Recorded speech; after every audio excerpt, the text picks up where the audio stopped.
এইলে তোর জিনিস ঘুরে নিয়ে যা। শুধু ডানটা যে ওই ডান্ডাতে আবার যেদিন ফুল ফুটাতে পারবি সেই দিন আসিস। হ্যাঁ হাসো দিদি আসো। মা তোমাকে বলেছিলাম না, এই দেখো এই দিদির কথা। তোমার কথা পরে প্রতিদিন বলে। আমারও দেখার খুব ইচ্ছা ছিল, কি মিষ্টি চেহারা, এরকম একটা মেয়ে পেলে আমার ছেলে বউ করে আনতে। মা কি হয়েছে, সুন্দরকে সুন্দর বলবো না?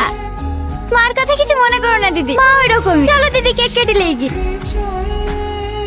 এই মাই, এখানে ভেবে ফুলের ডান্ডা গিয়ে পুঁতে রেখেছে। আর বলো না, আমার ভাই কোন মেয়ে নাকি ওকে বলেছে এই ডান্ডাতে ফুল ফুটলে তবে ওর ভালোবাসা অ্যাকসেপ্ট করবে। প্রতিদিন জিজ্ঞেস করে করে বাড়ির লোকের মাথা খারাপ করে ফেললো। ফুল ফুটবে তো, ফুল ফুটবে তো। একদিন তো মা রাগ করে ফেলেই দিছিল। সেদিন সারাদিন না খেয়ে বসেছিল। মা আবার সার করতে থেকে কুইলে এসে দিয়েছে, তারপরে গা খেয়েছে। তুমি বলো ওই ডান্ডাতে কোনোদিন ফুল ফোটে? দিদি ও দিদি, তোমার আবার কি হলো? কিছু না, ওর ভাই বাড়িতে আছে। হ্যাঁ বাড়িতেই আছে, কাকে রক্ত দিতে গিয়েছে জানো দিদি? ও তোমার মতো কারোর বিপদ দেখলে ছুটে চলে যায়। এলে ছুটকি, তুমি তুই ওকে চিনিস নাকি? না না, এলে